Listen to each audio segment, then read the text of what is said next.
Okay, so good morning, everybody. And today is September 25th, 2021. We are in the autumn already. Okay, so we can, yeah, the photo in the background is not an actual live scene, but this is maybe from about a year ago, a few years ago. But it's the way the monastery will look perhaps in about another few days or a week. Okay, so let us begin with 3 bows to the Buddha. 1, 2, 3.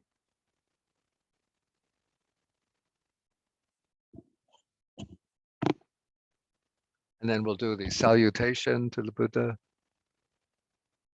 Namo tassa bhagavato arahato samma sambuddhassa.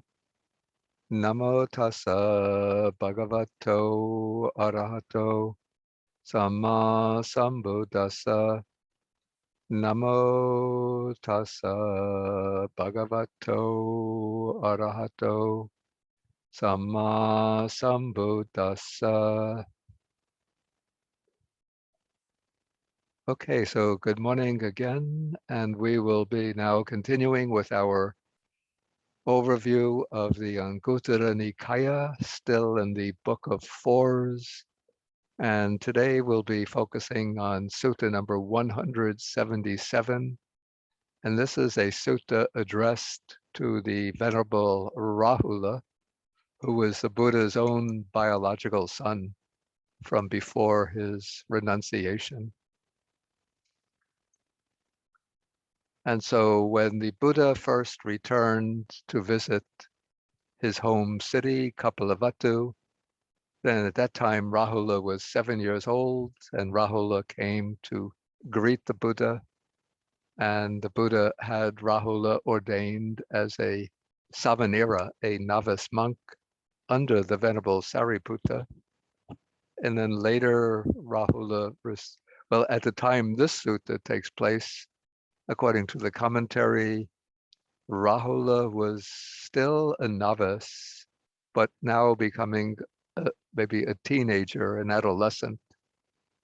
I think he might be about maybe 16, 17 years old. And being a member of the Kshatriya clan, and by family a Sakyan, apparently the physical features of Rahula were very attractive. Like the Buddha himself, he would have been physically strong, very noble features, very handsome, truly like representing the qualities of somebody from the warrior class, the warrior caste. And so it's said that one day the Buddha was walking with Rahula following behind him, and Rahula was thinking that the Blessed One, the Buddha, has such beautiful features, and I too, in the prime of life, also have these same beautiful features. And in this way, his mind became swollen with pride and conceit based on his physical features, based on the body.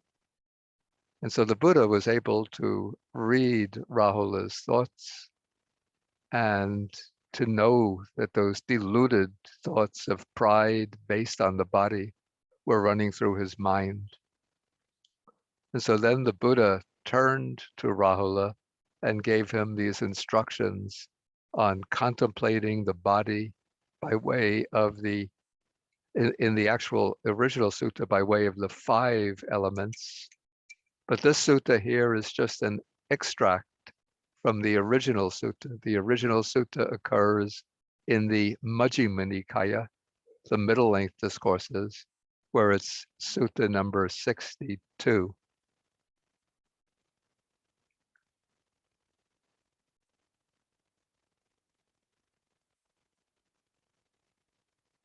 Yeah, in that, the background story that we find in the Majjhima Nikaya Sutta, the Buddha turns back and he addresses Rahula, saying that whatever material form there is, all material form should be seen with correct wisdom as this is not mine, this I am not, this is not myself. And then Rahula says, should we regard only the body in that way, only material form? And then the Buddha says, not only material form, but also feeling, perception, the volitional formations, and consciousness. Okay, then in the evening, the Venerable Rahula goes to the Buddha and sits down to one side. And he asks the Buddha how to practice mindfulness of breathing. But the Buddha instead instructs Rahula in the meditation on the four elements. So apparently, what is happening here is that the Buddha is elaborating on his earlier instruction on contemplating material form as not mine, not I, not myself.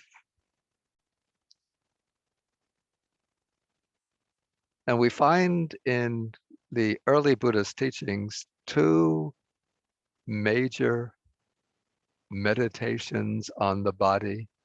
Each seems similar. They're expounded in similar terms, but there's a difference in intention and direction in those two subjects of meditation. Okay, one of the subjects of meditation comes to be called the Asubha Sanya. Let me get a new file.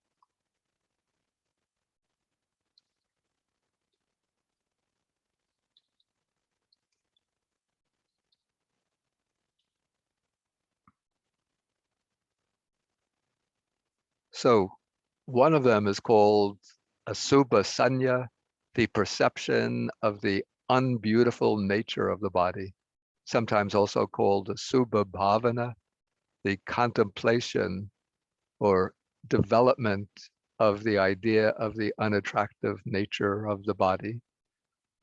And the other is called Dhatu Manasikara, which means attention to the body by way of the elements. Okay, in the Asubha Sanya, developing the idea, the perception of the unattractive nature of the body, one goes through the body in terms of its constituent parts, focusing upon their, sometimes it's translated, the foul or repulsive nature. So I think those terms are too strong. The original Pali word, asubha, means simply non, and subha is beautiful. So the purpose of this particular contemplation is to dispel, well, the first purpose is to dispel the perception of beauty in regard to the body.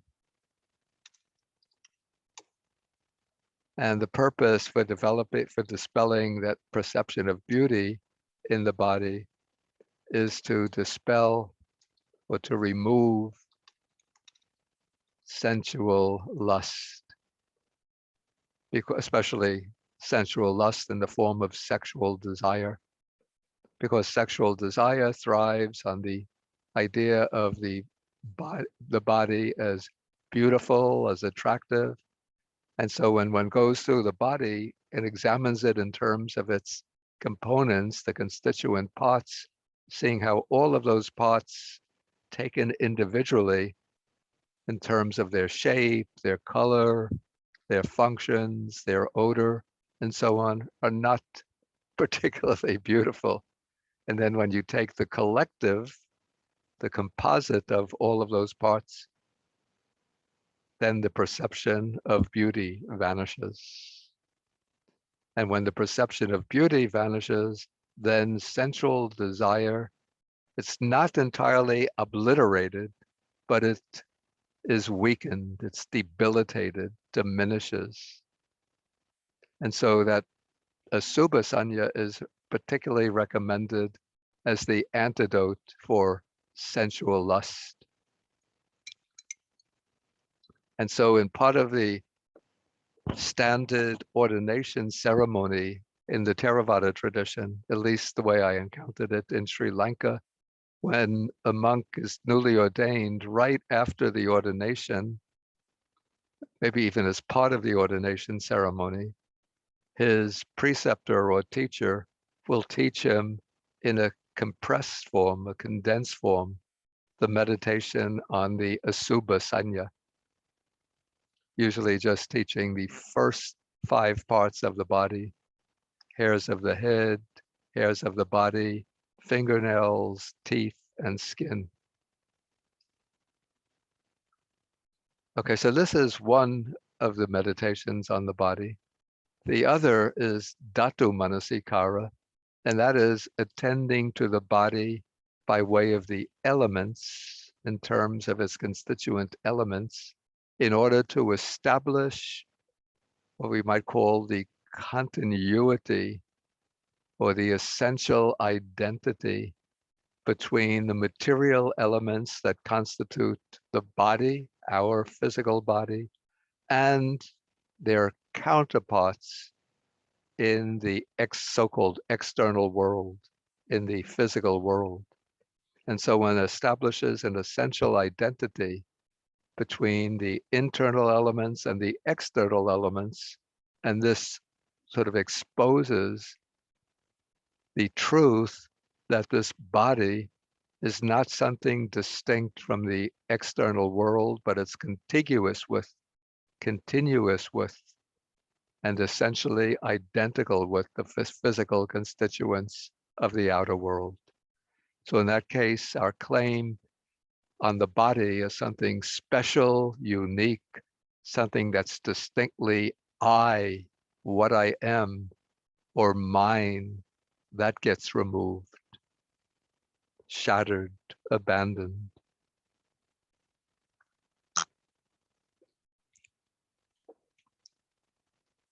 And so in the sutta that we're taking today, the Buddha will be teaching Rahula the Dhatu Manasikara, the way to properly attend to the elements.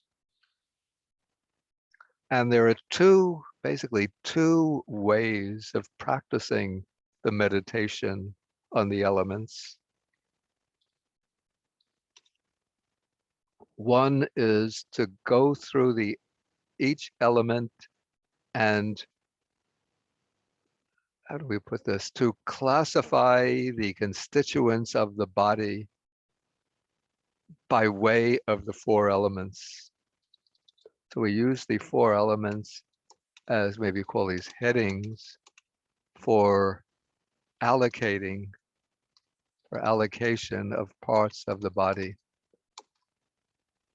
I'm going to elaborate on this, so if it's not clear at once, don't be concerned.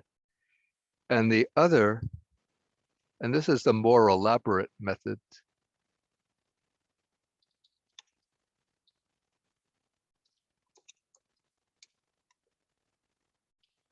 and then the more concise method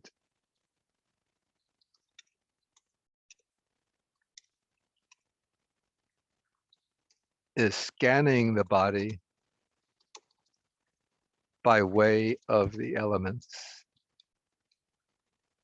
Again, we'll be elaborating on these.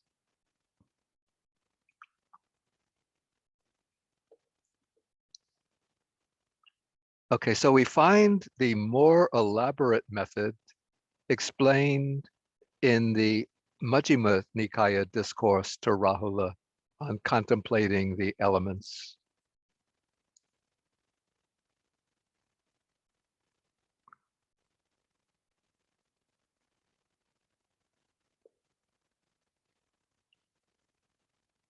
Do you see the file, the Word file called MLDB First Division?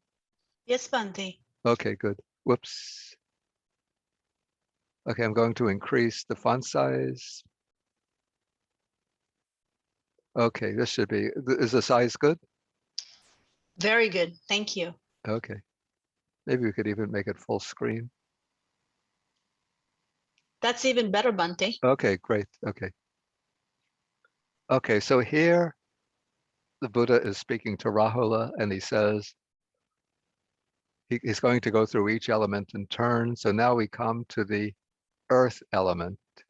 Actually, I think there should be a question. What, Rahula, is the earth element? Then he continues, whatever internally belonging to oneself is solid, solidified, and clung to. And let me underscore these expressions. Okay, that is, so then we go through 20 constituents: head hairs, body hairs, nails, teeth, skin. These are actually, all of these are essentially the same as the parts used for the contemplation of the unattractive nature of the body. So we go through flesh, sinews, bones, bone marrow, so on and so forth, down to the contents of the stomach, the fecal matter, and then the later texts add the brain so that we get 20 parts, or whatever else internally belonging to oneself is solid, solidified, and clung to. So this is the internal earth element. Okay, then we come to, first we're going to be taking just the internal elements. Then we come to the water element. And we take the internal water element. Okay, so whatever internal belonging to oneself is water, watery, and clung to. We could say, or maybe we could say what is liquid or fluid. So then we have a list, I think it's 12 fluids of the body: bile, phlegm, pus, blood, sweat, fat, tears, grease, spittle, snot, the oil of the joints, or urine, and then whatever else internally is fluid or liquid and clung to. So that's the internal water element. Then we come to the fire element. And again, the internal fire element. So whatever internally belonging to oneself is fire, fiery, or we could say is hot, burning, and clung to. Then it's that by which one is warmed. So this would be the basic temperature of the body. So we have a temperature in Fahrenheit at about 98.6 degrees. So that heat, natural heat of the body. And it's also said to be through the bodily heat that one ages and is consumed. And also the heat is considered to be responsible for digestion. So it's that by which whatever is eaten and so forth is digested. So the digestion is actually performed, well, in the stomach and the intestines by a hydrochloric acid, which sort of burns up the food and turns it into energy, releases the energy in the food and distributes the nutrients. So this is the work of the fire element.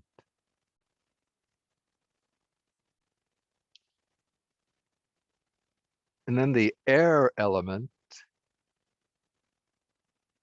So whatever internally belonging to oneself is air, area, and clung to. Then we have upgoing winds, downgoing winds, winds in the belly and the bowels, winds coursing through the limbs, and then probably most noticeable as representing the air element, the in and out breathing. Okay, so in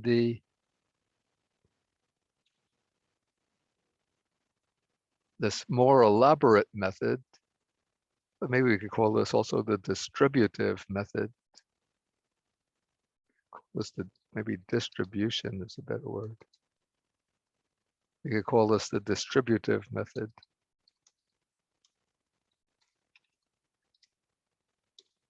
One goes through the body, examines the body, taking these individual parts as representing each of the four, as representing its respective element. Or to put the same thing differently, one takes the element as a heading, and then under that heading, one runs through those individual organs and tissues as representing that element.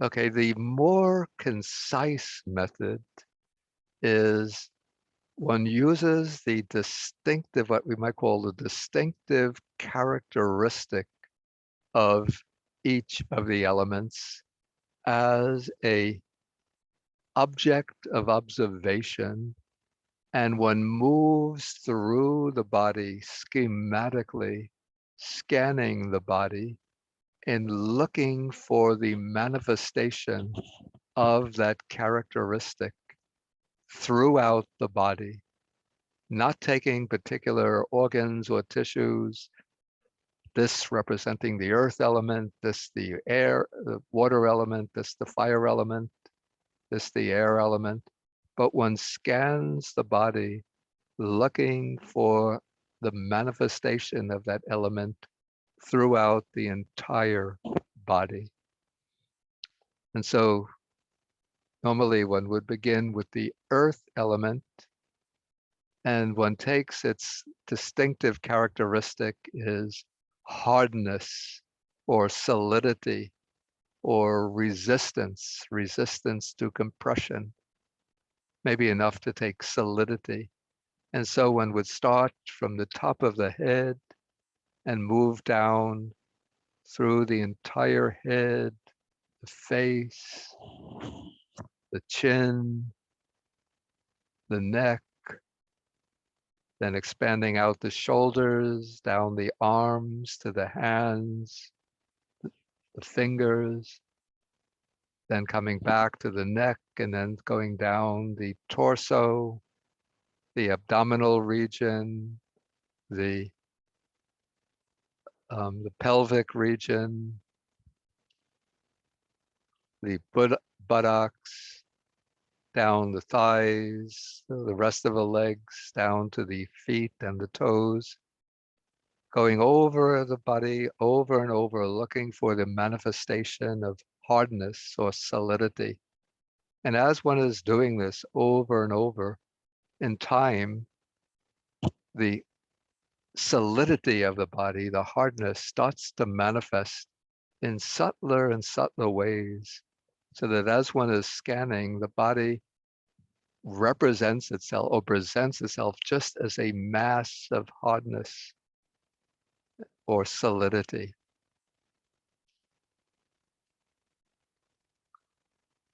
Okay, then usually we skip over the water element because the water element is somewhat subtle. And we move to the fire element. And in this case, one is looking for the heat of the body. Maybe fire or fiery is a bit too strong, but we're looking at the property of heat in the body, bodily temperature.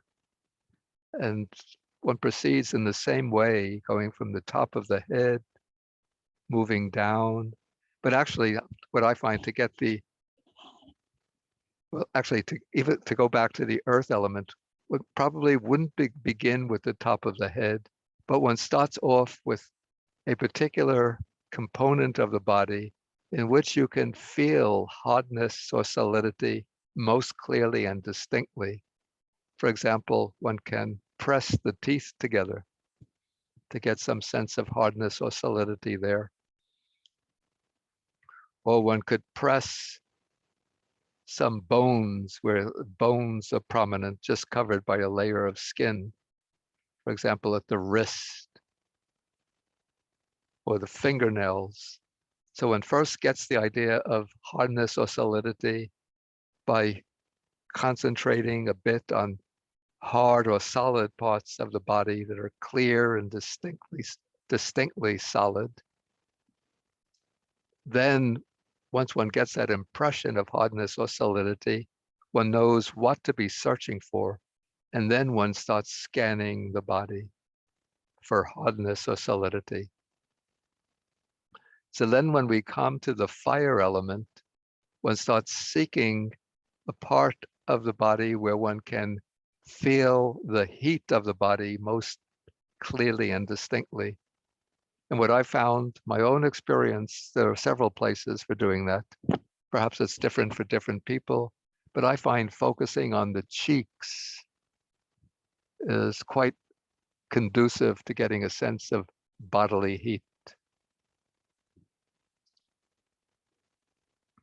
Perhaps some people might take, if you're sitting cross-legged, the area where the legs are crossed, where they're folding in on the abdomen, then that could be generating some heat. But in any case, one first investigates to find the impression of bodily heat. And once you get that impression, then you know what you're searching for. And then you start scanning the body from top to bottom, looking for heat throughout the body. And as one does this over and over, at first, maybe the first few times, the heat only becomes prominent in some regions of the body. But once one becomes more adept at this style, this method of investigation, the heat becomes evident throughout the body. So as one is scanning the body reveals itself. Sometimes it feels almost like the body is a conflagration, like a wildfire, a forest fire. If that happens, sometimes you have to pull back from the contemplation of the fire element. Otherwise, it becomes too unpleasant. Then one moves to the air element. And the air element has the distinct property of the air element. Here it's said to be air and airy, but the way the characteristic of the air element that's mentioned in the meditation manuals is sometimes it's expressed as pressure or expansion and contraction. So I find the useful starting point for contemplating the air element is with the rising and falling of the abdomen. But here one is focusing upon that rising and falling of the abdomen, not as a method of concentration, of collecting the mind, the way we do at the beginning of our Saturday meditation, but one is doing it to see the property of motion, of movement, as a manifestation of the air element, or seeing expansion and contraction as the property of the air element.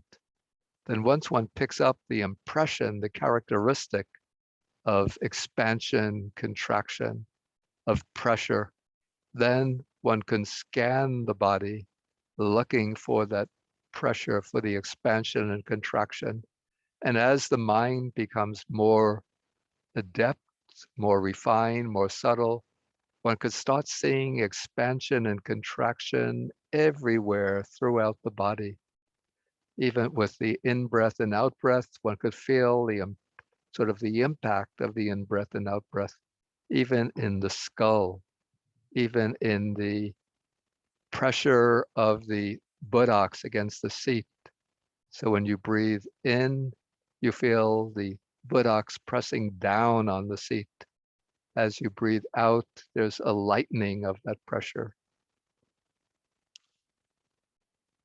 And so one is picking up the sense of expansion and contraction throughout the body as the air element. And then the water element. In the commentaries, it's said to have the property, or the meditation manuals, the property of cohesion. That is, the water element is said to be that particular element that binds the constituents, the particles of the earth element together. And so to detect the earth element, what one is searching for is the property of cohesion. And that's it's difficult to detect, but you have to pay careful attention. And I don't know a particular place to begin getting the sense of cohesion, but just when the mind becomes refined enough through contemplating the other three elements, just when one starts working from the top of the head down, looking for cohesion, binding together, one could feel almost a kind of maybe electrical field or electrical force binding and holding the body together. And so we could say that represents the operation, the working of the water element. Okay, so this is that is the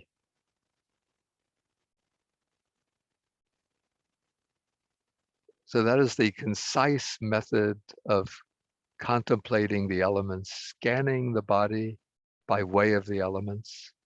And as one goes through the body, scanning for the elements, first one has to spend a fair amount of time on each element till one gets a very clear perception of that element. But once the elements start to manifest and become clear, then one could start scanning the body with each round representing one element. So one just does a quick scan for the earth element, going from the top of the head to the soles of the feet quickly, and one picks up at once the characteristic of the earth element. Then one goes through for the water element, looking for the property of cohesion, and one sees the whole body bound together through the work of the water element. Then one scans for the heat element, the fire element, and one just goes from top to bottom, and one experiences the body as a mass of heat. And then one scans for the air element, the wind element, and one picks up the property of the body as constant expansion and contraction.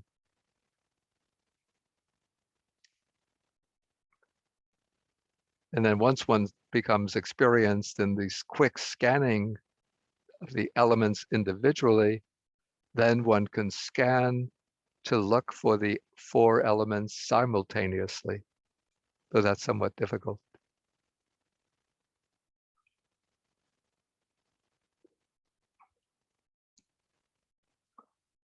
Okay, so this method of contemplation by way of the elements, first one is focusing on the internal element because one wants to go to the next stage, one has to have first a clear perception of the body itself, one's own body, by way of the internal earth elements.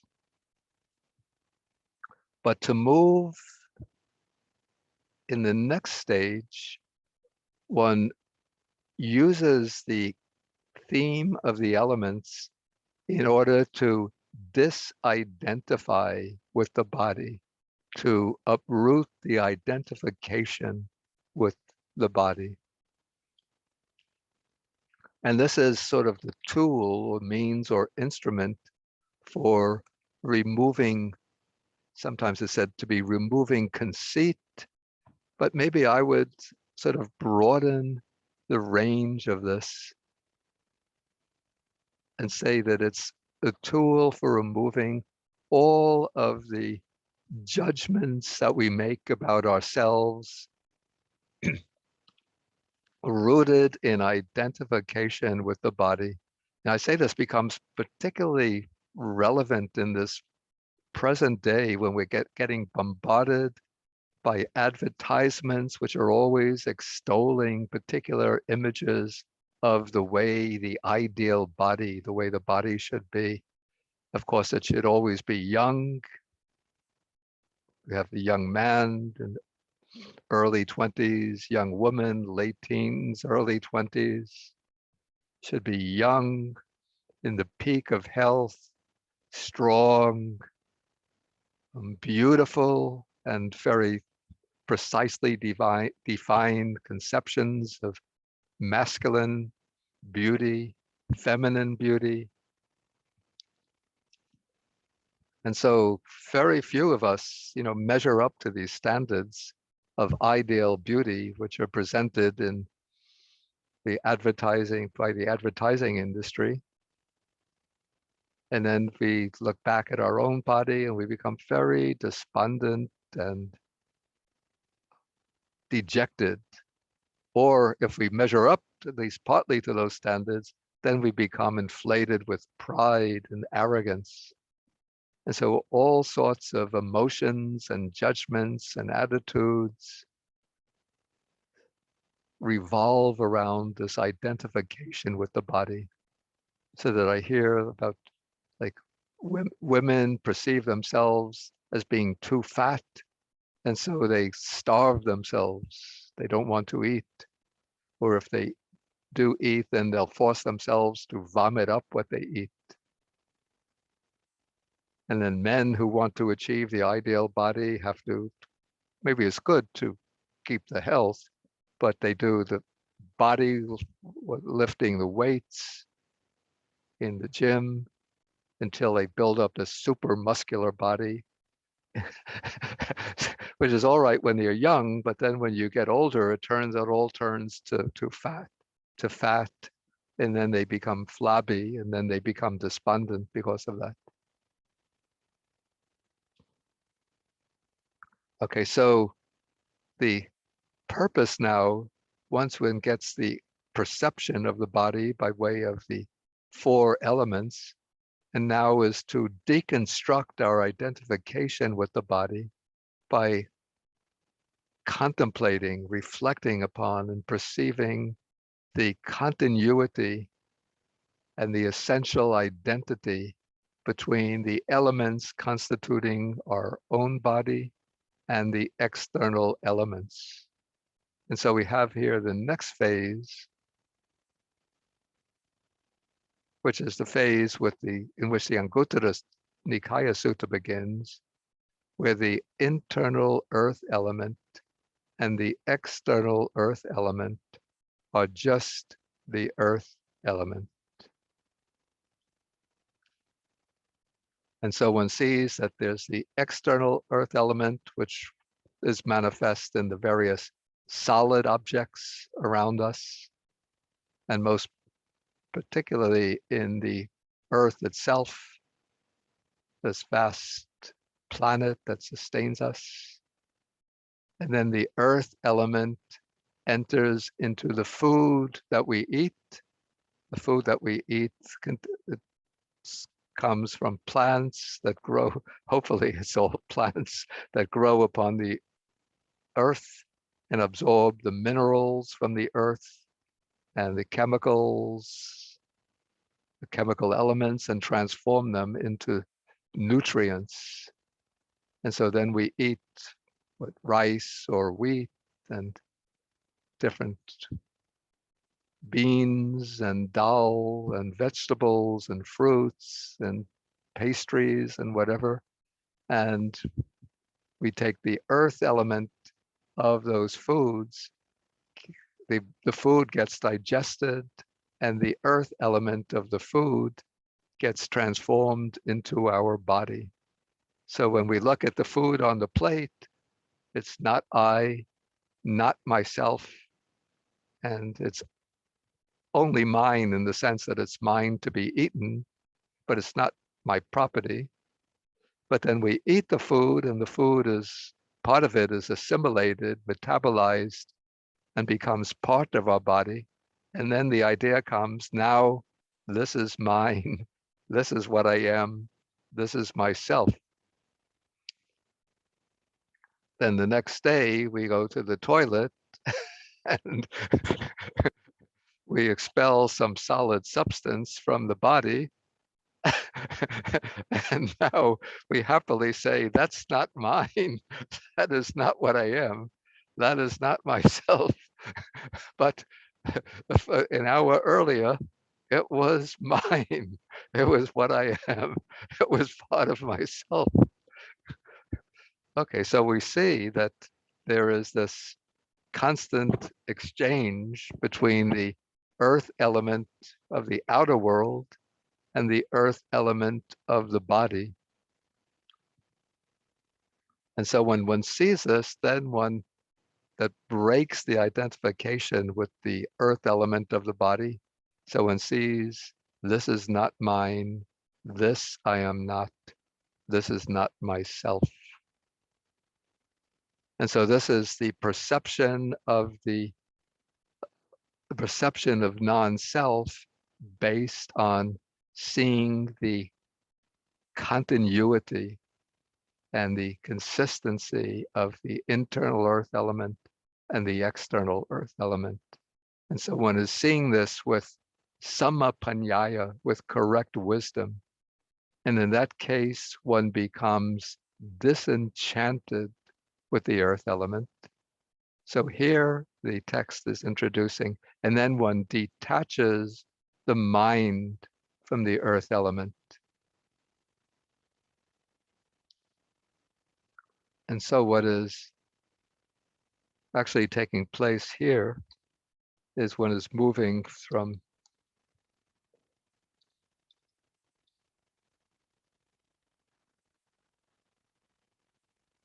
vipassana or panya, insight or wisdom, also called, at this stage, is called yatha bhuta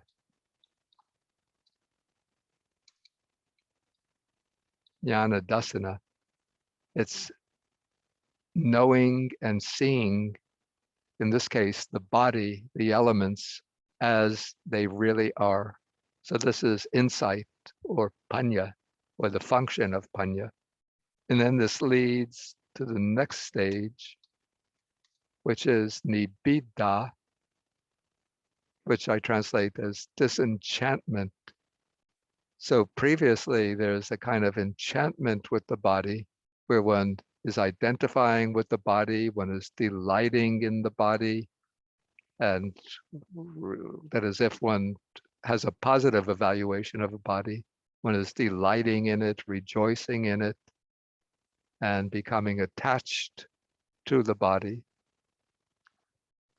But now as one starts to see into the selfless nature of the body, in this case, seeing and knowing the body as it really is, would be equivalent to seeing the non-self nature of the body. And so one is now not identifying anymore. And so that brings this disenchantment, the illusion of the body as being mine and I is dispersed, dispelled. And so one becomes, in a sense, disillusioned with the body, not in the old existentialist sense of becoming dejected and despondent, but one is freed from that illusion because one has that insight into the nature of the body as it really is. And then when that disenchantment builds up, then it brings viraga, the ending of attachment. So the sutta uses the phrase, it says, virajeti. One ends the raga, the attachment, the clinging to the body. Okay, so one becomes disenchanted with the earth element, one detaches the mind from the earth element. I think somebody has their microphone on. Okay.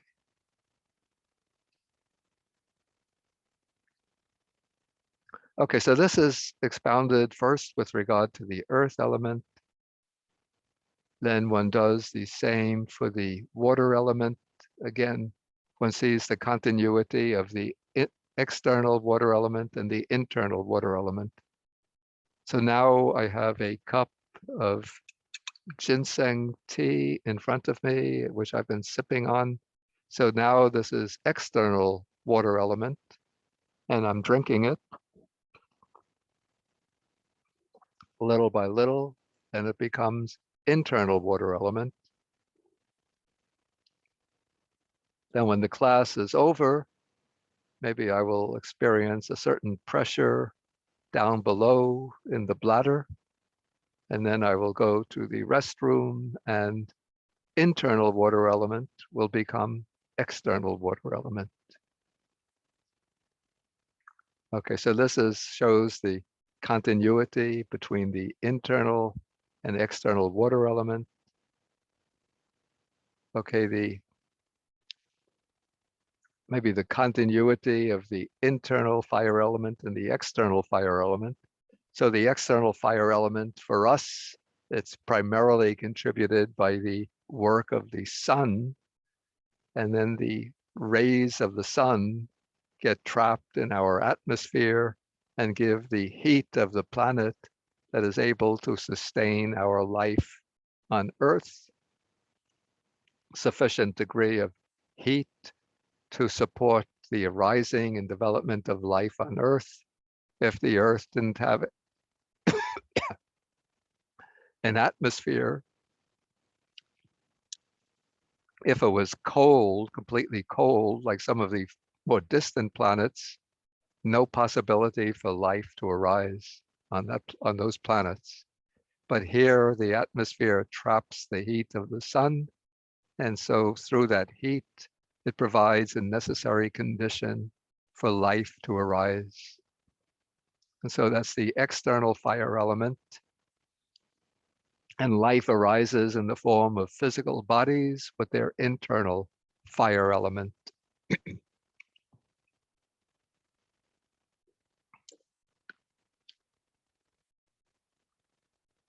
And so we could see the continuity of the internal and external fire elements. And then with wisdom, we see this is just the fire element, not mine, not I, not myself. Then with the air element, we're constantly breathing. We take the air from the atmosphere, we inhale it into our lungs, and from the lungs, the body absorbs the oxygen, and the lungs expel the carbon dioxide and other gases that are to be rejected.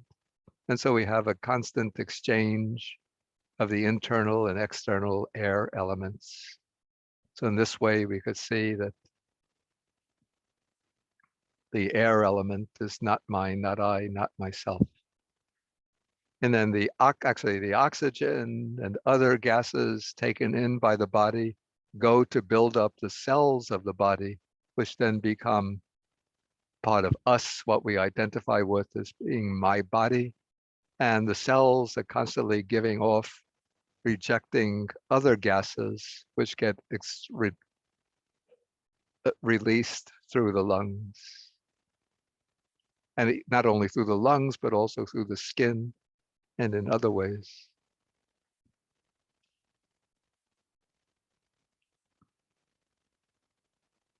Okay, and then in this sutta, there's actually a different ending from the ending in the Majjhima Nikaya Sutta. So this sutta ends with, the Buddha says, when a monk does not recognize the self or the belongings of a self in these four elements, he is called a bhikkhu who has cut off craving, stripped off the fetter, and by completely breaking through conceit, has made an end of dukkha. But actually, it's not enough just to contemplate the four elements, but to completely cut off craving and break through conceit, one has to contemplate all five aggregates. But this is, maybe you could call this a concise method of expression. Okay, maybe we should take some questions. And I think you know how to use the hand device. Okay, so we have Ali H. Yes. Good morning, Bhante. Yeah, thank you for the teachings.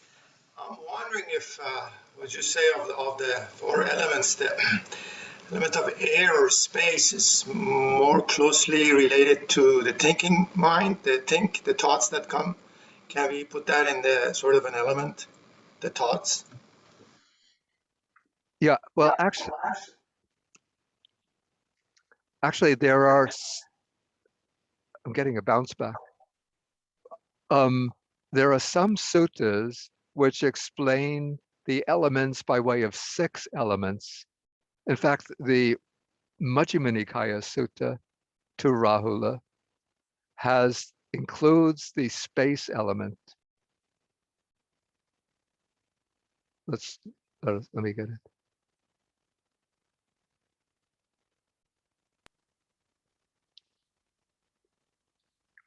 Yeah, so in the Majjhima Sutta, we have the space element. So what is the space element? And it's not taken to be, the space element is not identified with what we would call universal space or all-encompassing space, but rather it's identified only with the spaces that are not occupied by evident matter. So what is the space element? So whatever internally belonging to oneself is space, spatial and clung to. That is the openings of the airs, the nostrils, the door of the mouth. It would be the space in the stomach, the space in the intestines, and so on. That is the space element, which is also material, but other suttas introduce a 6th element, which is the vijnana dhatu, the consciousness element.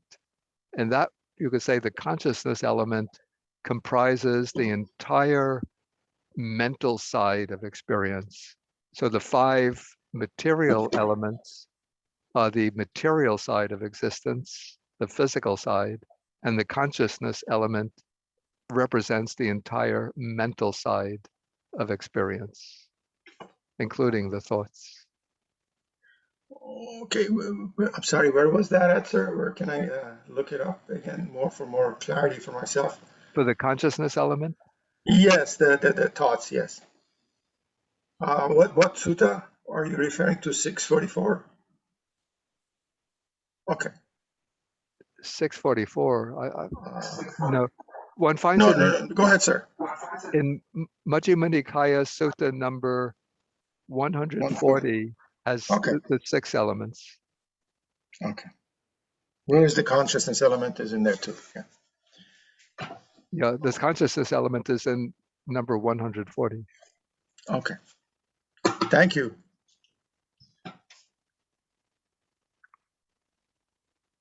Okay, next, Tim. Yes, Venerable. One of my friends, Ayasanta Chitta, is a bhikkhuni in the forest tradition. I asked her about I read it in the Suttas or the Abhidhamma where there are 46 elements, and she told me, don't worry about all those others. Just worry about the main 4. Could you comment on that huge number of different elements? I don't know 46 elements. Oh, There's yeah. there's another scheme of elements which are called the 18 elements. Oh, And those are important because those are the 6 sense faculties: eye, ear, nose, tongue, body, and the mind faculty, the mind element. Then there are the 6 objects that correspond to them: visible forms, sounds, odors, tastes, tactile objects, and purely mental objects. And then there's the 6 types of consciousness that operate through the 6 sense faculties to experience or to know the 6 objects. Eye consciousness through mind consciousness. where could I find those? And any idea? Yeah, and Samyutta Nikaya, Connected Discourses of the Buddha. It's, let's see, it's chapter 14.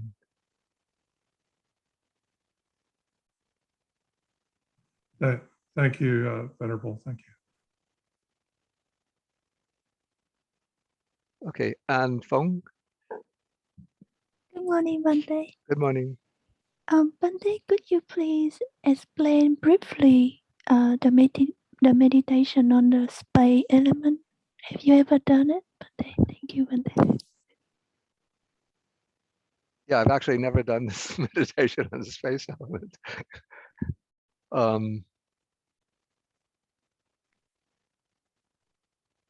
Yeah, I would just have to be able to explain it from theory. But actually, we don't find a particular meditation on the space element as the limited space element, but rather what one finds is just it's called the Akasa Nanchayatana. This is the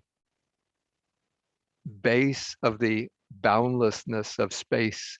So that is the object for the first of the four formless meditative absorptions. But that's a quite an advanced stage which lies beyond the fourth jhana.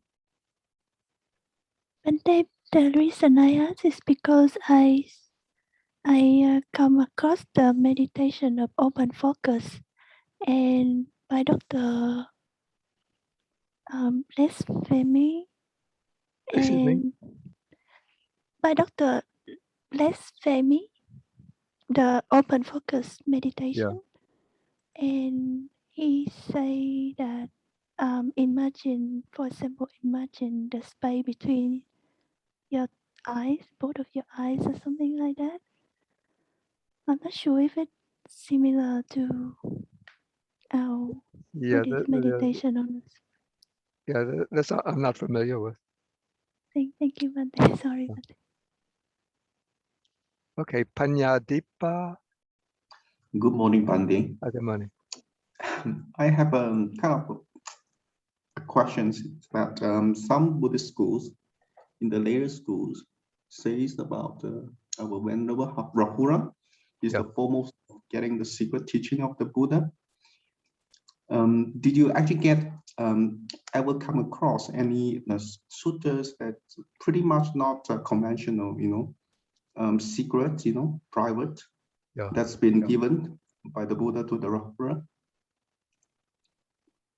No, I've never come across anything that would be like secret teachings that the Buddha gave to Rahula. We have records within the Nikayas of the discourses that the Buddha gave to Rahula, and they're all pretty standard Dhamma teachings, like the ones in the Majjhima Nikaya. We have the sutta that he gave to Rahula when Rahula was just a boy, 7 years old, basically emphasizing the need to speak truthfully, not to tell lies. And then we have this sutta on the elements, number 62. And then in the Majjhima Nikaya, there's a sutta or the discourse that the Buddha gave to Rahula to lead him to arhatship, which is basically simply on the impermanent dukkha and non-self nature of the six senses and the elements of the six senses. Yeah, but I've never heard anything that the Buddha gave secret teachings to Rahula. Is there any sutras from arguments that really talk about it?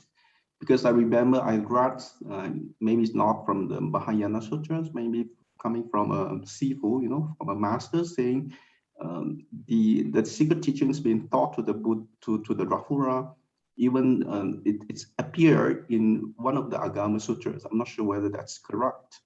That could be traced to. Yeah, I don't know anything about this. Okay. And it doesn't seem probable to me also, because the Buddha says repeatedly that he doesn't have a secret teaching. Right. There's a little sutta in the Anguttara Nikaya that the Dhamma and discipline of the Tathagata shines when it's revealed, not when it's hidden. So the idea of secret teachings seems improbable to me. And my recollection is that Venerable Rahula is actually passed away, much earlier than the Buddha. Yeah, that's what passed away at Tawatimsa, right?